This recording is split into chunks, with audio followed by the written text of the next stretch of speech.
ఓం నమః శివాయ. ఓం నమో నారాయణాయ. కర్మ నివారణ, సంచిత కర్మ, ప్రారబ్ధ కర్మ, ఆగమిక కర్మ నివారణ, నరదృష్టి నివారణ కాళభైరవాయ నమో నమః. ఓం దిగంబరాయ విద్మహే సింహవాహనాయ ధీమహి తన్నో కాళభైరవ ప్రచోదయాత్. హరి ఓం. మా ఛానల్కి స్వాగతం. చూస్తున్న వీక్షకులకు, ప్రేక్షకులకు, ప్రియ కాళభైరవ భగవద్బంధులకి స్వాగతం పలుకుతూ మమ్మల్ని ఎంతగానో ఆదరిస్తూ ఉండబడినటువంటి ప్రియ సోదర సోదరీమణులకు అందరికీ, సనాతన ధర్మ సంరక్షకులకి, వీక్షకులకు, ప్రేక్షకులకు 2024 సంవత్సరంలో శేషభాగమైనటువంటి 15 రోజులకు వీడుకోలు పలుకుతూ 2025 సంవత్సరానికి స్వాగతం పలుకుతూ ఈ సంవత్సరంలో జరిగినటువంటి అష్ట కష్టాలకు, ఇబ్బందులకు, అనారోగ్యాలకు స్వస్తి పలుకుతూ నూతన ఆనందంతో 2025 సంవత్సరం స్వాగతం పలకాలని కోరుకుంటూ 16/12/2024 నుండి 31 డిసెంబర్ 2024 వరకు పుట్టినటువంటి వారందరికీ కూడా ముందస్తుగా జన్మదిన శుభాకాంక్షలు.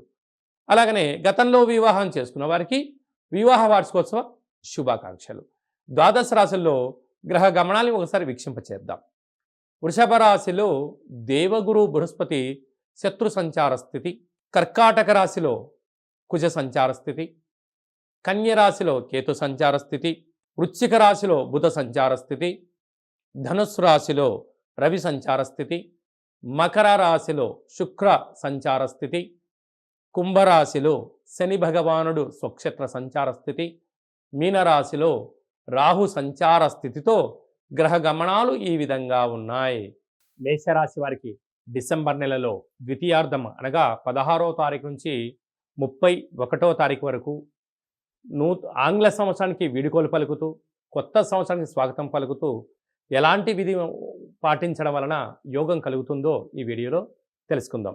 మేషరాశిలో ఏ నక్షత్రాలు వస్తాయనగా అశ్విని నక్షత్రంలోని 4 పాదాలు, భరణి నక్షత్రంలోని 4 పాదాలు, కృతికా నక్షత్రంలోని 1 పాదం కలిపితే మేషరాశి అవుతుంది. చాలామందికి పుట్టినటువంటి కాల సమయంలో డేటా బర్తులు లేనటువంటి వారికి పేరు యొక్క మొదటి అక్షరాన్ని అనుసరిస్తూ ఆ రాశిని తెలుసుకునే ప్రయత్నం చేద్దాం. చూ, చే, చో, లా, లీ, లు, లే, లో, ఆ అక్షరాల వారందరూ మేషరాశి జాతకులే. మేషరాశి యొక్క అధిపతి కుజ భగవానుడు. వీరికి 2వ స్థానంలో గురు సంచార స్థితి ఉండడం వలన సంవత్సరంలో వీలైనంత వరకు అప్పులు ఇవ్వకపోవడం, అప్పులు తెచ్చుకోకపోవడం ఉత్తమోత్తం. ఈ రెండింటిలో ఏది జరిగినా రాబోయే కాలంలో అంత ఇబ్బందిగా ఉండేటువంటి పరిస్థితి ఉంటుంది. కనుక వీలైనంత వరకు ఖర్చులను నివారించుకోవడం, సత్ప్రవర్తన జీవన విధానానికి స్వాగతం పలికే మానవ ప్రయత్నం చేయగలగాలి. అలాగనే అర్ధాష్టమ కుజుడు. మేషరాశి వారు బాగా గుర్తుపెట్టుకోవాల్సిన అంశం ఏమిటయ్యా అనగా ఆంగ్ల సంవత్సరంలో చివరి రోజైనటువంటి చివరి సోమవారం, చివరి మంగళవారం అవ్వడం వలన దూర, వాయు, జల ప్రయాణాలు పెట్టుకోవద్దు. అలాగనే వాగ్వివాదాలకు దూరంగా ఉండండి. కలహాలకు ఇది సరైన సమయం కాదు. క్రయ విక్రయాలకు దూరంగా ఉండడం ఉత్తమోత్తమం. అదే కాకుండా పెద్దవారు కానీ, తల్లిదండ్రులు కానీ మీ క్షేమాన్ని గురించి ఎవరైనా చెప్పినట్లయితే వినే మానవ ప్రయత్నం చేయండి. అనేక రకాల స్టేషన్లు, గొడవలు, పంచాయతీలు, ప్రమాదాలను నివారించడానికి అనేక రకాల అవకాశాలు ఉన్నాయి. లేకపోతే అనంతమైనటువంటి అష్ట కష్టాలకు మీకు మీరే కొని తెచ్చుకునే పరిస్థితి గోచరిస్తుంది అర్ధాష్టమ కుజుడి యొక్క ప్రభావం కారణం వలన.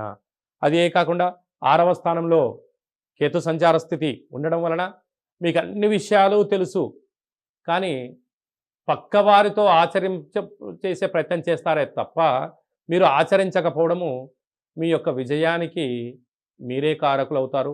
మీ అపజయానికి మీరే, మీ మనసే కారణమవుతుందని చెప్పి గమనించాలి. అష్టమంలో బుధుడు. దయచేసి ఈ సంవత్సరం చివరిలో ఏది మీరు కొత్తగా ప్రారంభించకపోవడమే ఉత్తమోత్తమం. భాగ్యస్థానంలో రవి సంచార స్థితి ఉన్నప్పుడు భార్య మాట భర్త, భర్త మాట భార్య, ప్రేమికులు సైద్యంగా ఉండే మానవ ప్రయత్నం చేయండి. రాజ్యస్థానంలో శుక్ర సంచార స్థితి ఉండడం వల్ల ఉద్యోగ ప్రయత్నం చేసేవారికి నూతనమైన ఉద్యోగము, వాహనము, ఐశ్వర్యము, బంగారు ఆభరణాలు, నూతన వస్త్రాలు, క్రయ విక్రయాలు మీకు యోగదాయకం. లాభస్థానంలో శని, మీరు ధర్మంగా ఉన్నంత వరకు విజయం మీ సొంతమవుతుంది. వ్యయంలో రాహు, దయచేసి చెప్పుడు మాటల చేతని, వీకెండ్ పార్టీలని, వీకెండ్ వినోదాలని ఈసారి పెట్టుకోకపోవడం ఉత్తమోత్తంగా భావించగలగాలి. కనుక ఇలాంటి పరిస్థితుల్లో మేషరాశి వారు ఏం చేయగలగాలి అన్నట్లయితే, మంగళవారం మనకు సోమవారం సోమవతి అమావాస్య, మంగళవారం కూడా అమావాస్య ఛాయలు ఉన్నాయి కనుక ఒక గ్లాసు బియ్యాన్ని అన్నంగా వండి అందులో ఒక చారడేసంత కుంకుమను ఏర్పాటు చేసుకొని ఒక 3 ముద్దలు కట్టి కర్పూరం పైన అన్న ముద్దల పైన కర్పూరం పెట్టి వెలిగించి ఆ మేషరాశి జాతకులకు దిష్టి తీసి కుక్కలకు పెట్టడం వలన నరదృష్టి శత్రు ప్రభావము తొలగిపోయి ఈ సంవత్సరానికి ఈ నరదృష్టికి ఫుల్ స్టాప్ పెట్టడం జరుగుతుంది. కనుక ఈ చిన్న విధి విధానాన్ని పాటిద్దాం, నూతన సంవత్సరానికి స్వాగతం పలుకుదామని చెప్పి గమనించాలి. అలా కుదరలేదు, ఎలా ఏం చేసుకోవాలి అన్నట్లయితే ఈ కింది నెంబరు సంప్రదించినట్లయితే మీకు వాట్సాప్ కాల్ ద్వారా పూజా కార్యక్రమం చేసుకునే విధానాన్ని తెలియజేయడం జరుగుతుంది. అలా చేసుకోలేకపోతే సాకలే వారితో కూడా దిష్టి దించడం జరుగుతుందని చెప్పి కూడా గమనించాలి.